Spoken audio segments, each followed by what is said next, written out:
In 2009, the government of Malaysia created a fund with one purpose: lift an entire nation out of poverty, build hospitals, build schools, build infrastructure for 30 million people. It was called 1MDB.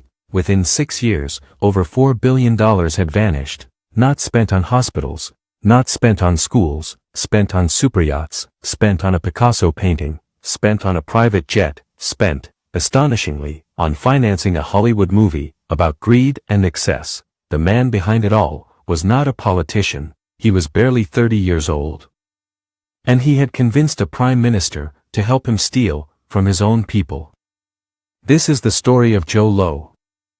To understand 1MDB, you need to understand Joe Low. Born in Penang, Malaysia, his family was wealthy, but not extraordinarily so, comfortable, connected, ambitious. He studied at Wharton, one of the top business schools in the United States. There, he built something valuable, not a skill, not a product, a network. He befriended the children of wealthy families across Asia and the Middle East, future princes, future billionaires, future power players. By his mid-20s, Joe Low was already known for throwing extravagant parties, flying celebrities to private islands, spending money like it had no end. Nobody quite understood where his personal fortune came from, because it didn't fully exist yet. In 2009, Malaysia's government established 1MDB, a sovereign wealth fund meant to drive national economic development. Joe Low had no official government title, no formal position, but he had relationships, he had access, and critically, he had the trust of Malaysia's Prime Minister, Najib Razak. Low positioned himself as an advisor, an unofficial architect behind the fund's biggest deals. He helped structure joint ventures, he helped arrange financing with Middle Eastern partners. On paper, these deals looked sophisticated, international, strategic, promising. In reality, billions of dollars were being routed through shell companies, companies with no employees, no offices, no real operations, just bank accounts. Money moved from 1MDB into these shell companies, then into personal accounts, then into yachts, art, real estate, and unimaginable luxury. Joe Low had built himself into the most important man nobody in Malaysia had elected or even fully understood, and the Prime Minister was either deeply complicit or willingly blind. The warnings about 1MDB started almost immediately. By 2010, just 1 year after its founding, financial analysts in Malaysia were questioning the fund's joint ventures, deals with murky Middle Eastern partners, valuations that made no logical sense, money flowing out faster than any legitimate project could justify. A Malaysian opposition politician, named Tony Pua, began publicly demanding answers. He asked simple questions. Where is the money going? Why are there no audited results? Why does this fund operate with almost no transparency? He was dismissed, mocked, called a conspiracy theorist by government-aligned media. International banks should have caught this far earlier. Goldman Sachs helped 1MDB raise over $6 billion through bond sales. Goldman earned hundreds of millions of dollars in fees, far above standard industry rates. Internal compliance officers at Goldman reportedly raised concerns about the unusually high fees and the involvement of Joe Low, who held no official position, yet seemed to control every decision. Those concerns were overridden. Senior leadership at Goldman wanted the deals to close. Meanwhile, Joe Low's spending became impossible to ignore for anyone actually paying attention. He purchased a $250 million superyacht. He bought jewelry worth millions as gifts for celebrities. He reportedly gave actress Miranda Kerr jewelry worth over $8 million. He financed The Wolf of Wall Street, a film about financial fraud and excess, using money stolen from a fund meant to help some of the poorest communities in Malaysia.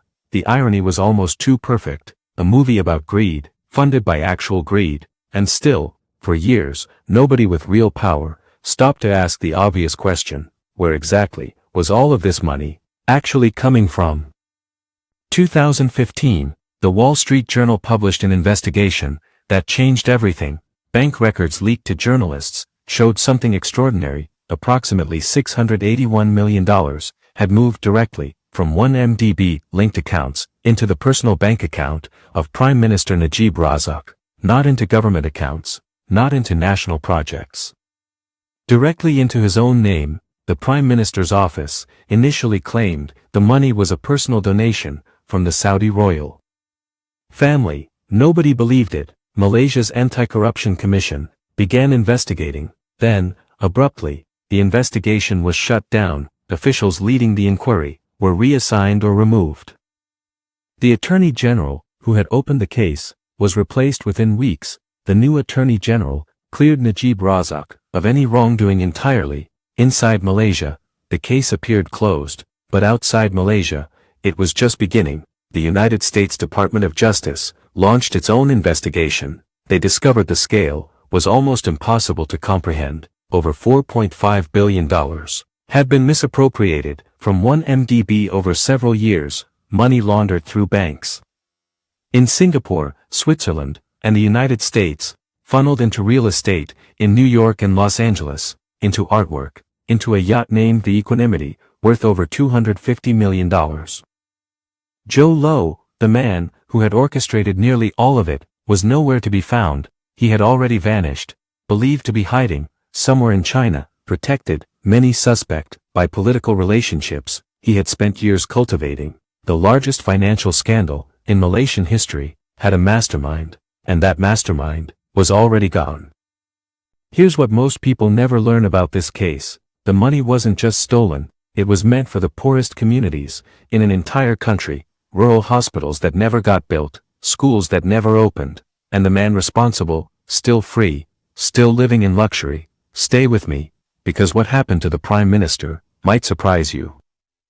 Najib Razak did not escape consequences entirely. In 2018, Malaysia held a general election. For the first time in over 60 years, the ruling coalition lost power. The new government reopened the 1MDB investigation immediately. Najib Razak was arrested, charged with corruption, abuse of power, and money laundering. In 2020, he was found guilty on 7 counts and sentenced to 12 years in prison. He remains the first former Prime Minister of Malaysia ever convicted of a crime, but his legal battles continued for years. Through appeals, some of his sentences were later reduced through royal pardon, a controversial decision that sparked outrage across the country.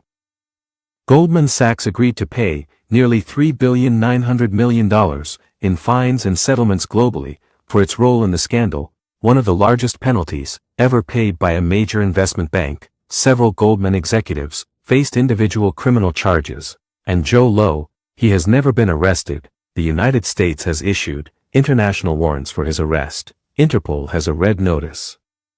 But he remains a fugitive, believed to be living under protection in China, a country with no extradition treaty with the United States or Malaysia. He has, through lawyers, denied wrongdoing and claimed he is being scapegoated for decisions made by others.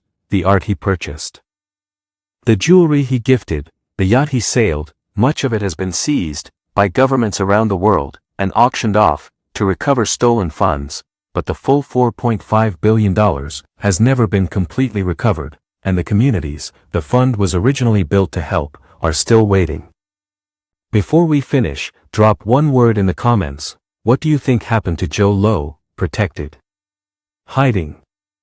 Dead? One word. I read every single one, and if you've seen a case where the people responsible walked away completely free, tell me where, because the next case we're covering might be the most personal betrayal we've told yet.